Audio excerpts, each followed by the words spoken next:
하나님께서 우리에게 주시는 말씀은 고린도전서 3장 1절부터 9절까지 말씀입니다.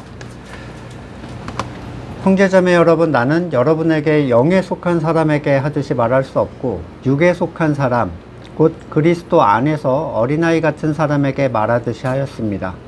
나는 여러분에게 젖을 먹였을 뿐 단단한 음식을 먹이지 않았습니다. 그때 여러분이 단단한 음식을 감당할 수 없었습니다. 사실 지금도 여러분은 그것을 감당할 수 없습니다. 여러분은 아직도 육에 속한 사람들입니다. 여러분 가운데에서 시기와 싸움이 있으니 여러분은 육에 속한 사람이고 인간의 방식대로 살고 있는 것이 아닙니까? 어떤 사람은 나는 바울 편이다 하고 또 다른 사람은 나는 아볼로 편이다 한다니 여러분은 육에 속한 사람이 아니고 무엇이겠습니까? 그렇다면 아볼로는 무엇이고 바울은 무엇입니까? 아볼로와 나는 여러분을 믿게 한 일꾼들이며 주님께서 우리에게 각각 맡겨주신 대로 일하였을 뿐입니다. 나는 심고 아볼로는 물을 주었습니다. 그러나 하나님께서 자라게 하셨습니다. 그러므로 심는 사람이나 물 주는 사람은 아무것도 아니요 자라게 하시는 분은 하나님이십니다. 심는 사람과 물 주는 사람은 하나이며 그들은 각각 수고한 만큼 자기의 삭슬 받을 것입니다. 우리는 하나님의 동역자요 여러분은 하나님의 밭이며 하나님의 건물입니다. 아멘. 영에 속한 사람이라는 표현은 세상이 이해할 수 없는 표현입니다. 여기 나오는 그 영에 속한 사람은 앞에 그 원어가 푸뉴마티코이스, 푸뉴마가 성령이죠. 그래서 성령으로 난 사람, 그렇게 의미가 되는데 때로 이 영에 속한 사람이라는 게 흔히들 영적인 사람을 대단히 특별한 은사를 가진 사람이나 또는 엄청난 종교적 행위의 사람이라고 생각하는 경우가 있는데 전혀 그렇지 않아요. 요한복음 3장 5절에 내가 진정으로 너희에게 말한다. 누구든지 물과 성령으로 나지 아니하면 하나님의 나라에 들어갈 수 없다. 육에서 난 것은 육이요 영에서 난 것은 영이다. 영에 속한 사람은 물과 성령으로 난 사람이에요. 네. 그러나 거듭났다고, 그러니까 물로만 났다고 해서 모두가 영에 속한 사람은 아닙니다. 우리 사도행전에서 요한의 세례만 알던 사람들이 있었죠. 네. 아직 성령을 받지 못했던 사람들. 성령으로 났다는 것의 가장 분명한 특징이 어떤 건가요? 성령 하나님은 교제하게 하시는 분이라고 말씀을 드렸는데 성령 하나님이 없이는 말씀을 알 수가 없어요. 성령 하나님 없이는 그리스도의 십자가의 가치를 알 수 없고 그분이 없이는 성도를 알아볼 수가 없습니다. 그리고 가장 큰 부분, 교회가 뭔지를 전혀 알 수 없어요. 성령님을 통한 교제가 없이는 아무것도 바르게 알 수가 없습니다. 그러면 성령으로 난 사람에게 가장 먼저 드러나는 일은 그가 성도로서 교제를 하게 된다는 거예요. 그러니까 교회가 되기 전에도 하나님 또는 예수님과 또는 말씀과 먼저 교제할 수 있지 않냐, 이렇게 질문할 수 있습니다. 우리도 다 그렇게 해왔다고 생각을 했었죠. 하나님께 기도하고 주님께 주여 주여 하면서 응답받았다고 생각했고 또 말씀을 묵상하고 감동받아서 막 나누고 했었잖아요. 과거에도 다. 근데 참된 교회 안에서야 비로소 그동안 해왔던 것의 진위가 드러날 뿐이에요. 그러니까 참된 교회 안에 있지 않으면 이게 진짜였는지 가짜였는지를 알 방법이 없어요.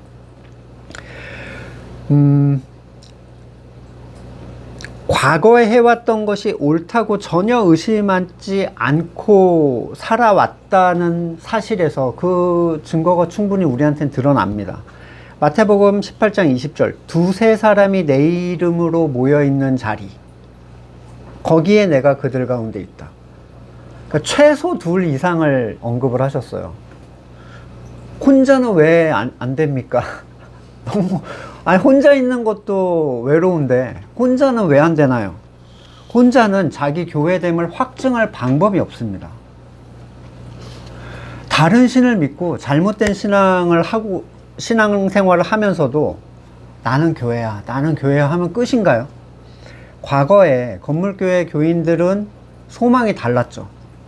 여러분 만나보신 분들 소망이 다르죠. 한 생명을 가졌다는 증거가 없는데 한 형제 자매라고 계속 되뇌어 왔고, 억지로라도 연합하려고 했고, 사랑해 보려고 했고. 근데 육에서 난 것은 육이고 영에서 난 것은 영이에요. 그냥 뭐 교차점이라는 게 없어요. 성령을 통한 성도의 교제가 시작돼야 비로소 교회 안에서 누리는 하나님과 예수님의 진짜 모습을 보게 돼요. 이게 성령으로 난 사람들의 정상적인 모습이고 정상적 상태죠. 근데 바울은 오늘 본문에서 고린도 성도들에게 그들이 성도이긴 성도이나 영에 속한 사람으로 대할 수 없고 육에 속한 사람, 곧 그리스도 안에서 어린아이 같은 사람에게 말하듯 대했다, 이렇게 얘기를 합니다. 위에서 언급한 대로 영에 속한 사람에 대한 오해가 있듯이 육에 속한 사람에 대한 오해도 있어요.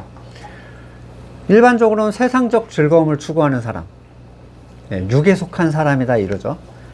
뭐 돈 좋아하고 음주가무 좋아하고 번영을 추구하는 그런 사람들. 육에 속했다는 의미는 죽은 영을 가진 그 자기 주권자로 그가 사탄에게 속했다는 거예요. 사탄도 동일한 일을 하거든요. 자기 주권을 가지고. 그래서 둘은 절대로 섞일 수가 없고 조금도 공통분모가 없습니다. 예를 들어 성실하게 자기 직업, 가정에 충실하고 가진 것에 만족하고 사는 사람들이 있어요. 또는 유흥이나 음주나 전혀 접촉이 없고 음악은 뭐 건전가요 또는 찬송가 이런 거밖에 불러, 가곡 이런 거밖에 안 불러요. 그런 사람 또는 교회 일과 남을 돕는 일에 최적화된 사람, 희생적인 사람, 얼마든지 육에 속할 수가 있어요. 반대로 거듭난 사람들이 자기에게 나타나는 옛사람의 습성 때문에 나를 육에 속한 사람이라고 생각하는 경우도 있습니다.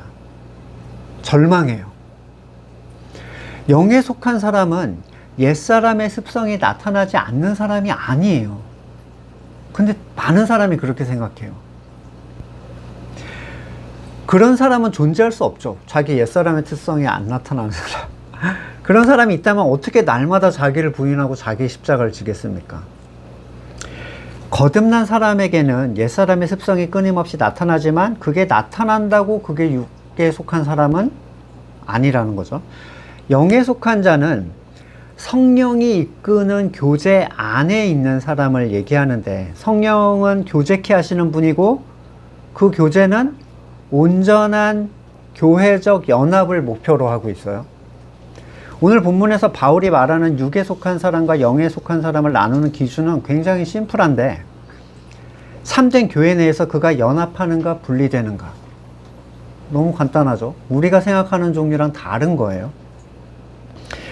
이 말은 그가 신앙의 초기에 있는 사람일지라도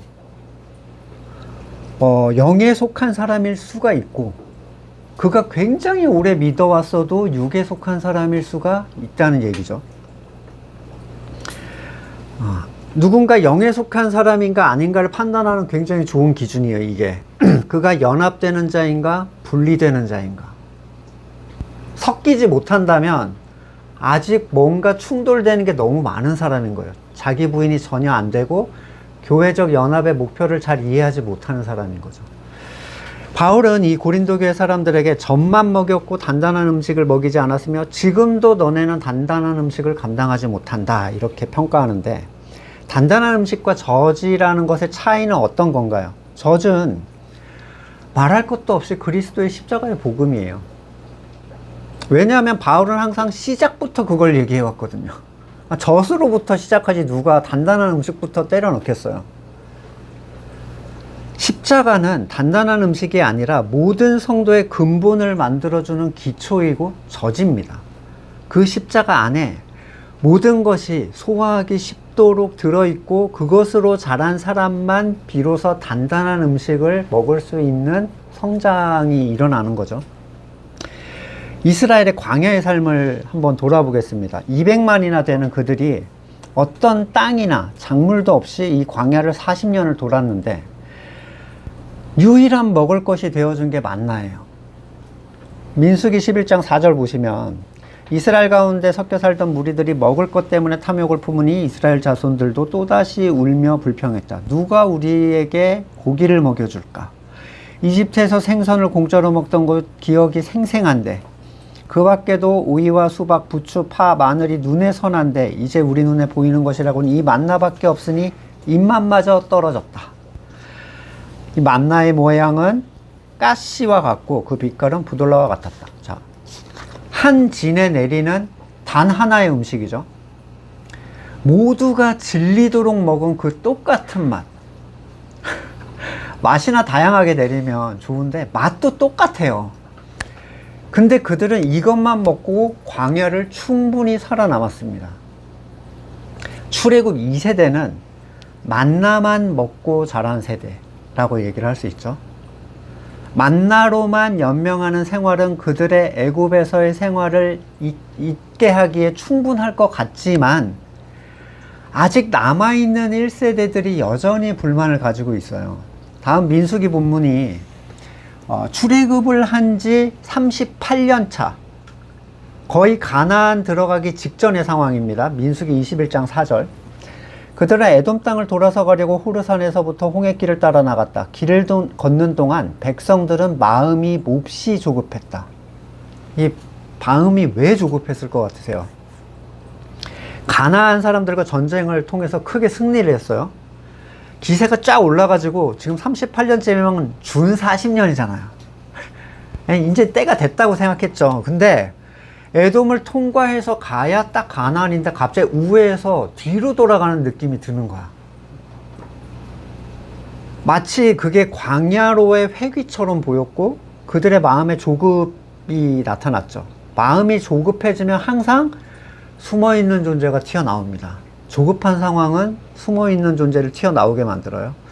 그래서 21장 5절, 그때 백성들은 하나님과 모세를 원망했다. 어찌하여 우리를 이집트에서 데리고 나왔습니까? 이 광야에서 우리를 죽이려 합니까? 먹을 것도 없습니다. 마실 것도 없습니다. 이 보잘것없는 음식은 이제 진저리가 납니다. 그러자 주님께서 백성에게 불뱀을 보내셨다. 그것들이 사람을 무니 이스라엘 백성이 많이 죽었다. 애굽에서 끌고 나온 걸 원망하는 존재들은 당연히 만나만 먹고 큰 존재는 아닐 거예요. 그때가 좋았다라고 생각을 한다는 것 자체가 과거에 대한 기억이 충분히 남아있는 사람들이죠. 38년 차에 여전히 1세대가 남아있었습니다. 가나안 입성에 다다른 그들은 은근슬쩍 나도 가나안의 합판자라고 생각했겠죠. 근데 갑자기 가나안을 앞에 두고 광야로 방향을 튼다? 조급해진 그들이 자기의 속내를 드러낸 거예요. 그리고 하나님의 만나에 대해서 이 보잘것없는 음식에 대한 진저리라는 자기 정체성을 확 드러냅니다.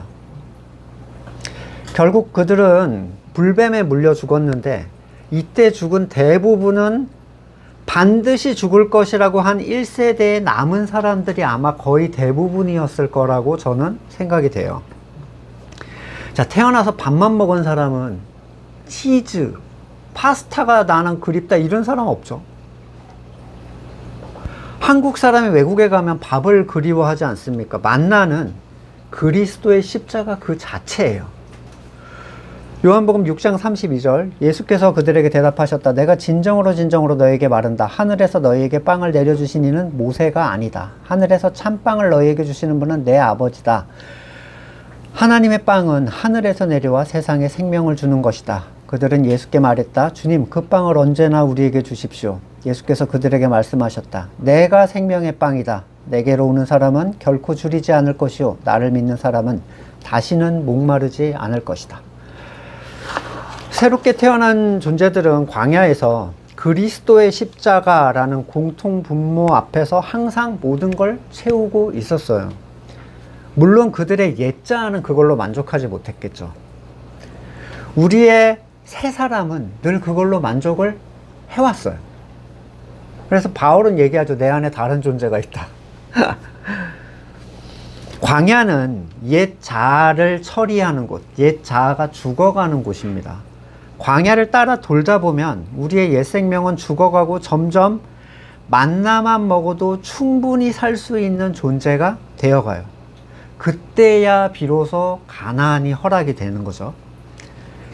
여호수아 5장 12절에 그 땅의 소출을 먹은 그 다음 날부터 만나가 그쳐서 이스라엘 자손은 더 이상 만나를 얻지 못했다. 그들은 그의 가나안 땅에서 나는 것을 먹었다. 왜 가나안 안에서는 굳이 만나를 끊으셨을까? 만나가 그렇게 중요한 거라면 계속 줘야죠. 만나가 필요 없는 것이 되어서인가? 너무 맛이 없으니 이제 맛있게 다양한 걸 먹으라는 건가? 가나안으로 들어가게 되는 이 만나, 광야 세대는 만나로만 만들어진 세대예요. 만나로만. 그냥 뼛속까지, 세포 하나하나까지 만나로만 채워진 존재들. 그들에게만 가나안이 허락됩니다. 그리고 그리스도의 십자가도 동일해요. 연합을 이룰 수 없는 존재들은 단단한 음식을 먹을 수 없는 사람들인데, 자기 부인과 십자가를 불편하게 생각하는 사람들, 아직 갈 길이 먼 사람들이죠. 예. 연합을 위한 자기 부인 자체를 싫어하고 하나됨을 불편해한다면 어떻게 약속하신 유업의 가치를 누리는 곳까지 갈 수가 있겠어요? 더 돌아야 돼요. 더. 우리는 자신을 속일 수는 있어도 하나님을 속일 수 없습니다. 나는 여전히 하나님을 인정한다라고 고백할지라도 조금이라도 내 뜻과 다른 것이 발생하면 우리의 조급함이 튀어나오고, 그리스도의 십자가에 대해서 우리는 이제 이 하찮은 가치를 싫어한다, 유업의 가치를 내놔라 말하는 자기를 보게 됩니다. 십자가가 편해지고 십자가가 일상이 된 사람들, 십자가로 만들어진 사람들이 돼야 비로소 단단한 음식, 그리스도의 교회 안에 있는 감추인 참된 보화들이 그에게 채워지기 시작하는 거죠. 단단한 음식을 감당할 수 없다라는 얘기는 어떤 건가요? 사실 이 단단한 음식이 머리잖아요. 머리랑 연결이 안 되는데 무슨 그 안에서 뭘 누리겠어요. 그러니까 이해도 할 수 없고 소화도 되지 않아서 오히려 사사기에서 보여준 것처럼 유업에 먹혀버리는 현상을 경험하게 되죠. 감당할 수 없는 수준의 존재에게 좋은 것들은 오히려 자기에게 해가 됩니다. 풍요로 키운 애들 있죠. 막 돈으로 막 처발처발해가지고 키운 애들이 돈 때문에 무너져. 그런 현상은 굉장히 많이 드러나 있어요. 고통과 어려움, 부족과 절제 없이 키우는 것이 이후에 그걸 감당할 힘을 갖추지 못한 유아적 성인이 되게 만들어버리는 거예요. 젖도 못 듣는데 밥을 찾아다니는 사람들은 항상 있기 마련입니다. 애기들이 자꾸 그 어른 거 먹고 싶어 하잖아요. 쥐꼭 먹으면 되는데 뭐 그거 먹겠다고 그래서 이렇게 김치 한 조각 딱 넣어주죠. 지옥을 맛봐라. 그러면 이제 난리가 납니다. 그들의 특징은 자기의 성장에 대해서 굉장히 과신해요. 나는 장성한 자야 이렇게 생각하죠. 자기 수준을 높게 평가하죠. 우리 그 그래프 뭐죠? 까먹었는데. 네, 더닝크루거. 전형적인 그 특징이에요. 그 사람들은 스스로 신령함을 굉장히 자기가 신령하다고 생각하는데, 고린도 교회가 그랬어요. 스스로 신령하다라고 자처했는데 자기의 특별한 은사 그리고 지식에 대해서 굉장한 영적 수준을 의미를 부여해 놨습니다. 그리고 그거에 걸려 넘어졌어요. 성경을 한 번도 읽어보지 않았는데 수많은 신학서적 논쟁을 섭렵하고 와서 저한테 막 질문하는 분이 있었어요. 성경을 읽어보셨냐 그랬더니 성경은 아직 한 번도 못 봤대. 또는 죄의 의미도 인정하지 않는데 자기가 본 환상에 도취되어서 말씀의 가르침을 뒤로 하기도 하고, 또는 자기가 왕년에 얼마나 율법적이었는데 이제는 더 이상 그걸 추구하지 않는다는 걸로 자기가 굉장히 높은 수준이라는 거를 착각하는 분들. 이런 일들이 그들 자신에게 걸림돌로 거쳐서 자기가 다 넘어집니다. 그 일 때문에. 히브리서 5장 11절, 멜기세덱에 관하여 할 말이 많지만 여러분의 귀가 둔해진 까닭에 설명하기 어렵습니다.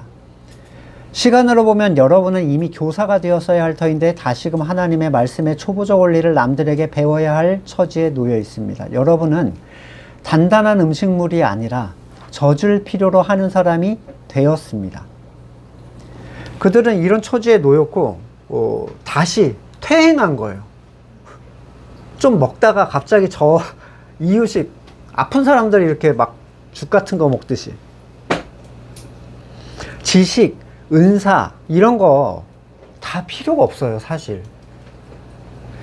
당신이 십자가로만 자란 사람인가, 이게 중요한 거예요.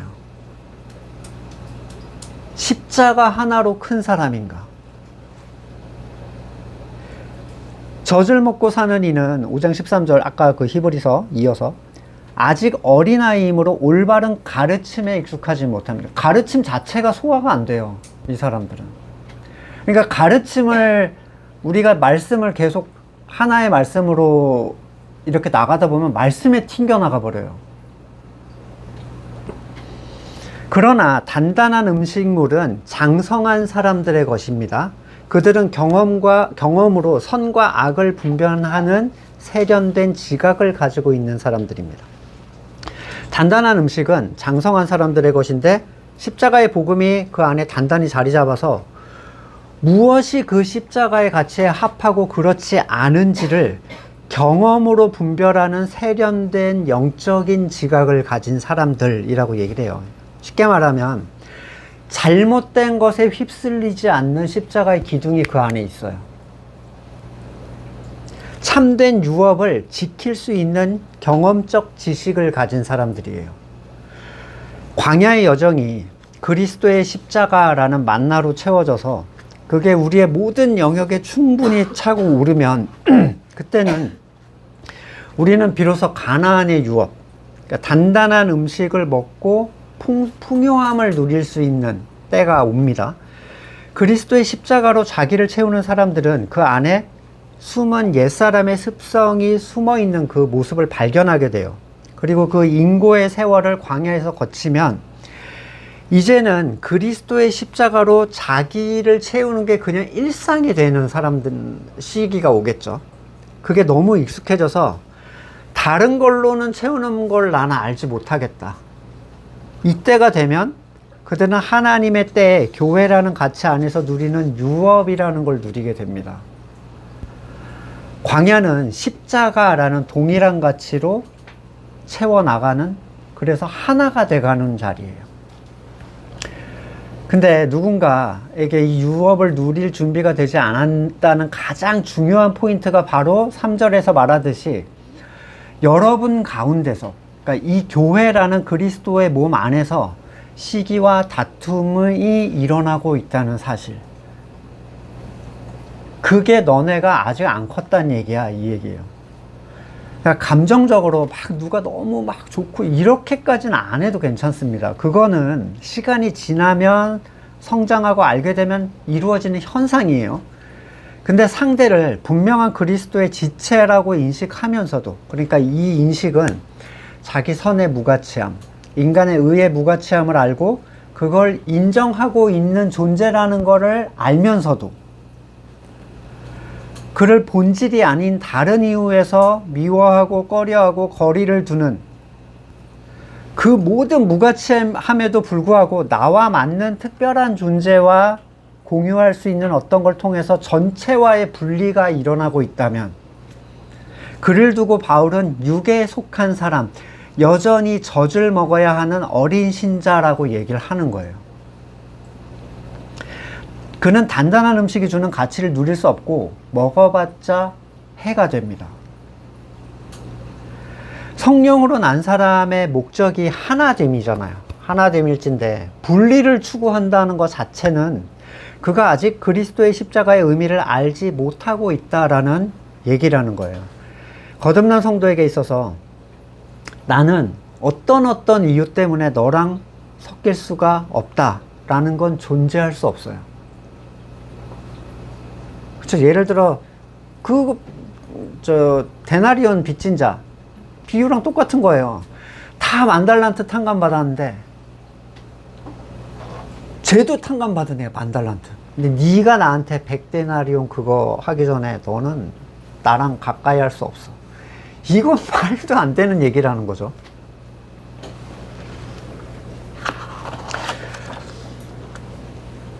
예수님의 12제자 그룹을 보면 열심당원과 세리 완전 상극. 요즘에도 뭐 정치권의 양극은 서로 당 얘기만 해도 막 각을 세우고 난리가 나는데, 이때 열심당원과 세리는 서로 죽고 죽이는 관계였어요.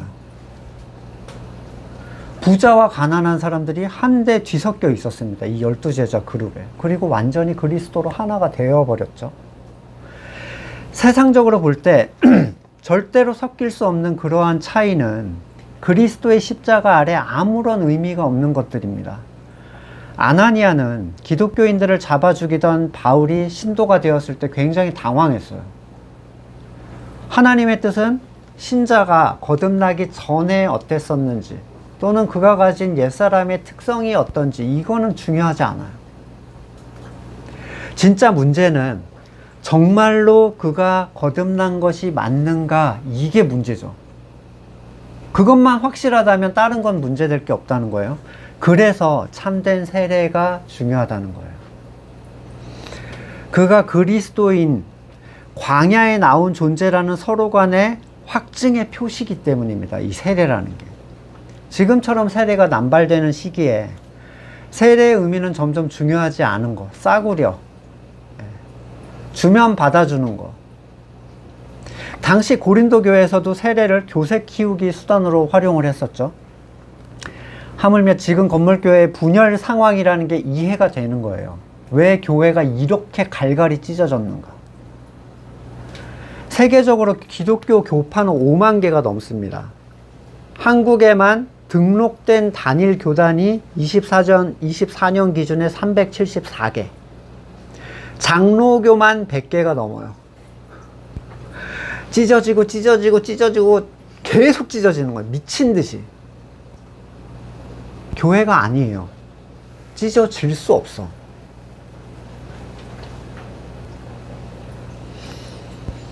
고린도의 분열을 보고 걱정을 했던 바울이 지금 우리를 보면 할 말을 잃고 당황할 것 같은데, 자, 참으로 거듭난 사람들에게 세례란 성도가 성도를 알아보는 확증의 표징, 연합의 기준, 결코 남용될 수 없는 가치예요.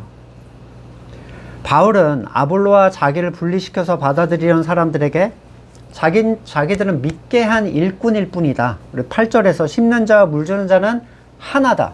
니네가 찢어놓고 나누려는 우리는 하나야. 너네 잘못 생각하고 있는 거야. 이렇게 얘기해요.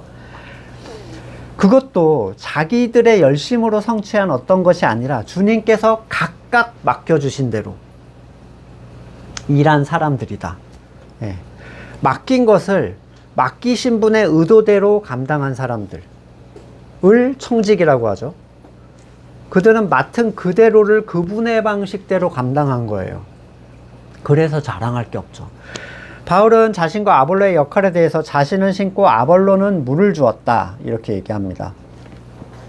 아마 계시받은 자신이 복음의 가치를 처음 뿌렸고, 아볼로는 그 가치가 벗어나지 않고 공급되도록 지속적으로 고린도 교회에서 목회를 했던 목회자인데, 우리가 아는 대로 사도행전 18장에서 나오듯 아볼로는 요한의 세례만 알던 사람이었어요. 그리고 이미 교회가 되었던 브리스길라와 아굴라가 데려다가 그리스도의 도를, 십자가의 도를 더 자세하게 가르쳐 주었다, 이렇게 얘기하는데, 고린도 교회 사람들에게 이 일을 계속해서 가르치던 사람이에요. 근데 아볼로가 요 고린도 전서를 쓸 당시에 고린도에 없습니다. 바울하고 같이 있어요. 무슨 일이 일어났는지 모르지만 되게 당황해서 피해 온 것 같아요. 그래서 나중에 이제 뭐 가라 했는데 지금은 안 가겠다고 한다, 뭐 이런 얘기 이제 하거든요, 뒤에.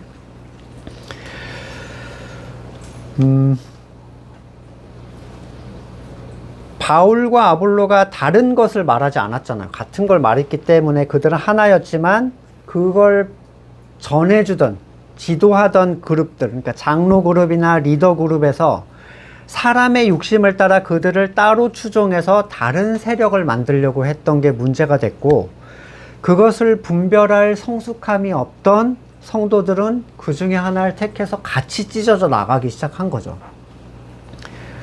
바울은 씨를 뿌리거나 물을 주는 사람에 대해서 아무것도 아니다, 이 먼지다, 그림자다, 이런 식으로의 의미인데, 왜냐하면 자기 걸로 준 게 아니고 그 일을 행하게 한 헌신도 내가 뽑아낸 헌신이 아닌 거예요. 하나님은 사람에게 도움을 받으시는 분이 아니에요. 얼마나 많은 사람들이 자기 걸로 하나님을 도와드리려고 합니까? 사도행전 17장 24절, 우주와 그 안에 있는 모든 걸 창조하신 하나님께서는 하늘과 땅의 주님이시므로 사람의 손으로 지은 신전에 거하지 않으십니다. 또 하나님께서는 무슨 부족한 것이라도 있어서 사람의 손으로 섬김을 받으시는 게 아닙니다. 그분은 모든 사람에게 생명과 호흡, 모든 것을 주시는 분입니다. 공급하시는 분이에요, 오히려. 설령 바울과 아볼로가 열심을 다했다 하더라도 그 일조차 하나님의 은혜로 됐다는 거예요. 그래서 고린도전서 15장 10절, 나는 하나님의 은혜로 오늘의 내가 됐습니다. 나에게 베풀어 주신 하나님의 은혜는 헛되지 않았습니다. 나는 사도들 가운데 어느 누구보다 더 열심히 일하였습니다. 그러나 이렇게 한 것은 내가 아니라 나와 함께 하신 하나님의 은혜입니다. 스데반, 서슬이 퍼런 유대인들 앞에서 그렇게 당당히 외쳤는데 그의 설교를 듣고 회심한 사람 한 명도 없었어요. 그러나 그것도 하나님의 은혜였죠. 그러니까 결과물로 하나님의 은혜를 자꾸 얘기하면 안 된다는 거예요. 세상은 보이는 걸로 판단을 합니다. 그래서 뭐 큰 교회 목회자들이 하나님이 함께 하셔서 부흥하신 것이다, 이렇게 생각해요. 그러나 잘하게 하는 것은 하나님이시다라고 얘기를 하고 있고, 거듭남에 대한 택함도 사역자의 노력이나 열심이 아니라 창세 이전에 정해진 그 사람이 듣고 깨어나게 될 뿐이에요. 그러면 씨 뿌리는 자와 물 주는 자는 하나님의 은혜를 받은 대로 전달하는 은혜를 다시 받은 사람인 거죠. 네. 내가 그걸 막 주는 사람이 아니라 그 은혜를 입은 사람. 그래서 오직 잘하게 하시는 분만이 그 영광을 받기에 합당하다는 거예요. 그러니까 우리는 아무것도 아닌 거야. 니네가 팔을 나누고 있는 우리는 아무것도 아니야. 3장 8절에 심는 사람과 물 주는 사람은 하나며 그들은 각각 수고하는 만큼 자기의 삭을 받을 것입니다. 수고에 근거한 어떤 상급을 언급하는데 많은 오해가 있는 이제 본문 중에 하나예요. 이 본문과 이 다음에 나오는 본문들이. 먼저 이 상이 종말적 가치에서의 상인지 아니면 살아있는 동안의 상인지에 대한 구분이 필요한데, 천국에서의 상이라면 그 공급이 하나님으로부터 왔다는 것을 볼 때 그게 어떤 의미가 있을 것 같으세요? 이걸 주신 분이 하나님인데, 하게 하신 분이 하나님이잖아요. 근데 천국의 상이 달라. 애매하죠? 예. 우리가 보통 개인적 가치로 생각하잖아요. 세상은 상을 네가 못 받아야 이게 다 또 동일한 주는 상, 뭐 참가상 이런 거, 나 참가상 좋아하는 사람 아무도 없죠. 사별적이어야 돼. 나 뭐 무슨 상 받았어, 너네 못 받았지, 이런 느낌이잖아요. 그러니까 우리가 이 본문을 볼 때 항상 그 기준을 가지고 봐요. 자, 마태복음 20장 20절, 세베대 아들들이 어머니가 이 치맛바람을 일으키러 왔어요. 뭘 청하냐면 예수님께서 무엇을 원하십니까? 여자가 대답했다. 나의 이 두 아들을 선생님의 나라에서 하나는 선생님 오른편에 왼편에 앉혀달라. 예수께서 대답하셨다. 너희는 너희가 구하는 것이 무엇인지도 모르고 있다. 내가 마시려는 잔을 너희가 마실 수 있느냐? 대답했다. 마실 수 있습니다. 예수께서 그들에게 말씀하셨다. 너희는 정말로 나의 잔을 마실 것이다. 그러나 나의 오른쪽과 왼쪽에 앉히는 일은 내가 할 수 있는 게 아니다. 그 자리는 내 아버지께서 정해놓으신 사람에게 간대요. 정해놓으신 사람. 하기 나름이 아니라는 거예요. 주님의 오른편 왼편에 앉는 그런 영예보다 더 큰 영광이 어디 있겠습니까? 뭐 예수님을 밀어내고 내가 하나님 옆에 뭐 이런 개념이 아닌 이상 주님의 오른편과 우편. 근데 주님은 야, 내 오른편 우편에 앉는 그런 상은 없다가 아니라 아버지께서 정해놓은 대로 갈 거다라고 얘기를 하셨어요. 예. 이게 가변적인 게 아니라 이미 하나님의 뜻으로 세워진 어떤 결정의 하나라는 거예요.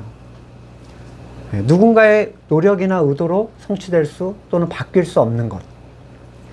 사람들은 우리 형제가 앉을 수도 있죠. 이거 그렇죠. 예. 대단히 뭐라고 생각할 수 없다는 거예요. 아, 저 사람이 받겠거니 이렇게 생각할 수 없는.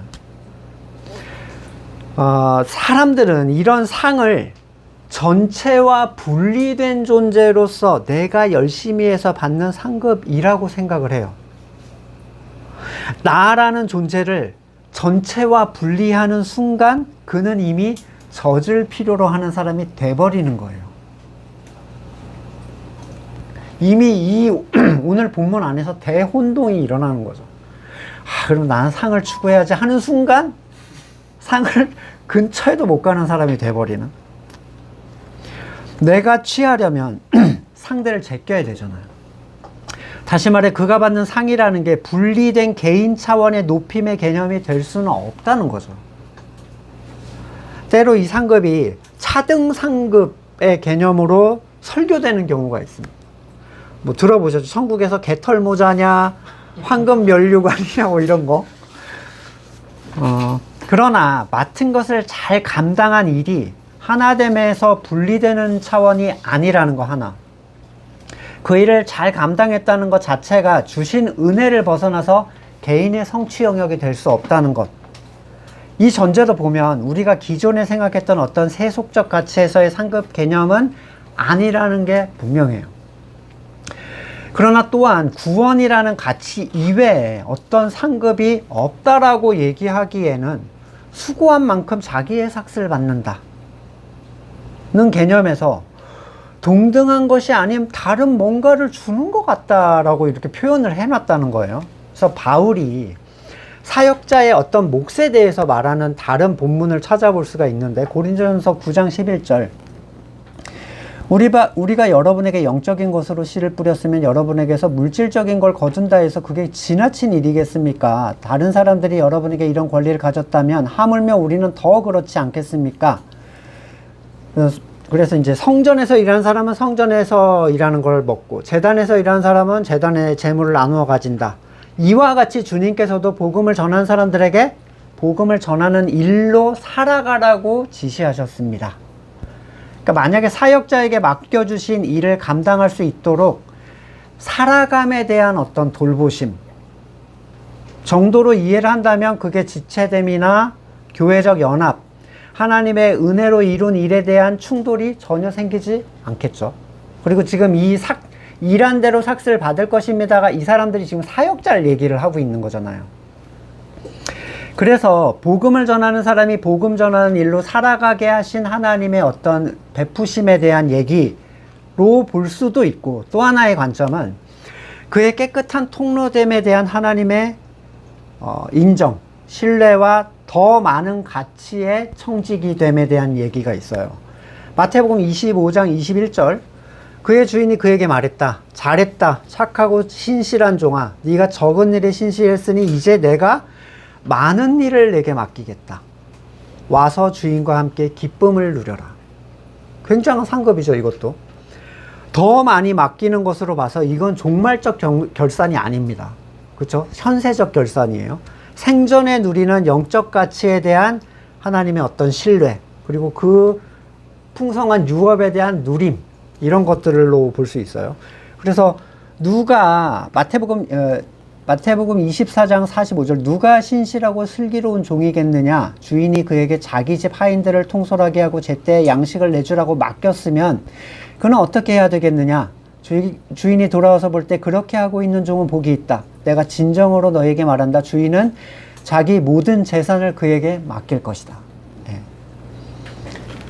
주님께 충성했다고 하나됨의 가치에서 분리되어 비교 우위적 상급을 받는다는 개념은 상당히 세속적 이해예요. 바울은 그 일을 받은 은사대로라고 말했기 때문에 이 일이 서로 다르다라는 걸 얘기를 하고 있죠. 그리고 이 일들의 감당은 개인의 역량이 아니라 주시는 은혜대로 누리는 것이다 라고 얘기를 합니다.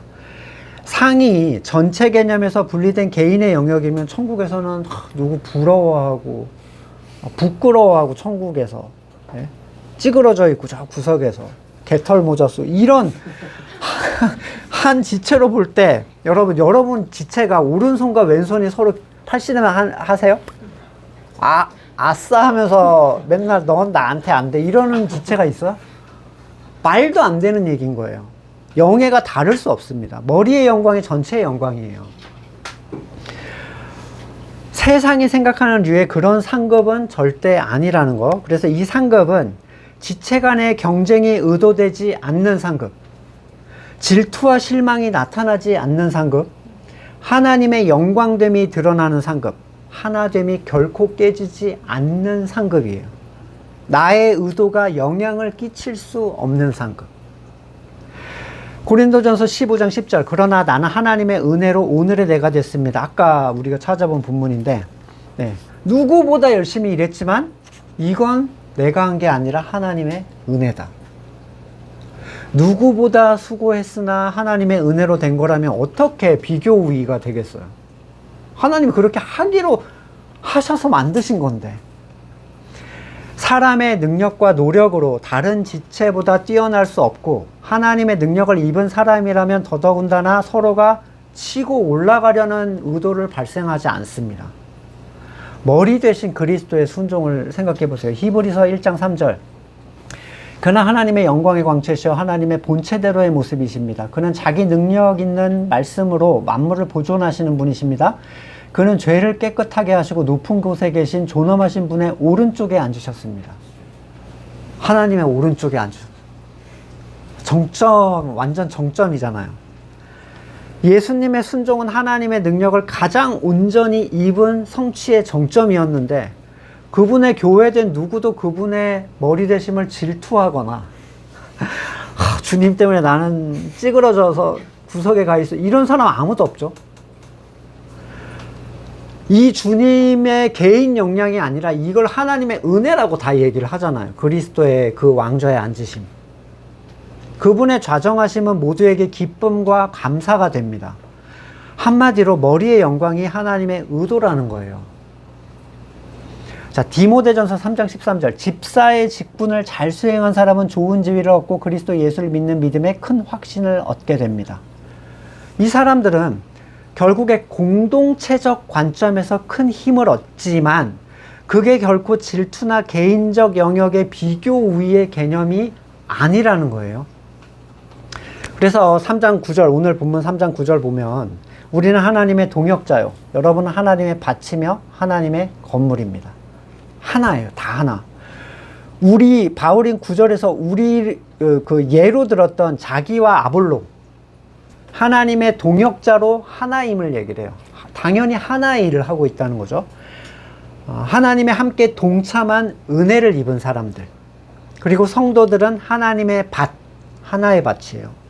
그리고 하나의 건물. 결국 이 모든 일이 하나님이 하시는 일이라면 절대로 니네처럼 분열이 일어나는 건 정상이 아니야. 이렇게 얘기를 하는 겁니다. 계획자도 한 분. 그 일을 맡은 사람들도 계획자와 하나. 그 일이 적용되는 존재들도 동일한 분의 소유. 어떻게 분열이 일어날 수 있냐. 이 육에 속한 존재들. 이런 거죠. 자, 우리는 그리스도의 십자가만으로 살 수 있는가? 생각을 해보셔야 돼요. 그걸로만 만족할 수 있는가? 충분한가? 더 이상 그리워할 게 없는가? 왜 이렇게 찔리지? 네. 숨어있는 그 그리움, 조급함, 숨어있는 회귀 본능으로 불평하면서 평안을 잃지는 않는가? 여전히 문제가 있다면 우리는 더 많은 만나로 더 오랫동안 채워져야만 됩니다. 우리가 만나로만 만들어진 존재가 되면 하나님의 때 교회 안에 감추어진 놀라운 유업을 누리게 하실 거예요. 말씀을 놓고 같이 잠깐 기도하겠습니다. 우리의 삶을 돌아보시면서 그리스도의 십자가 하나면 난 되는가? 그것이 너무 난 살아가는데 아무런 불편함이 없는가? 그리고 그것으로 더 깊이 채워질 수 있기를 같이 간구하겠습니다. 하나님의 진 안에는 끊이지 않는 만나가 있습니다. 만나 밖에는 없어서 우리는 애굽을 그리워하며 만나에 불평을 할 때가 있습니다. 온전히 더 그리스도의 십자가로 채워지기를 소망합니다. 숨어있는 옛 자아들이 십자가 앞에 드러나게 하시고 장성한 자로서 풍성한 유업을 누릴 수 있는 우리가 되도록 은혜를 베풀어 주십시오. 이제는 우리 구주 예수 그리스도의 은혜와 아버지 하나님의 놀라우신 사랑과 성령의 교제케 하심이 오직 예수 그리스도의 십자가로 자기를 채우기를 소망하는 우리 성도들과 그의 삶 가운데 지금으로부터 영원까지 함께 하시기를 간절히 축원드립니다. 아멘.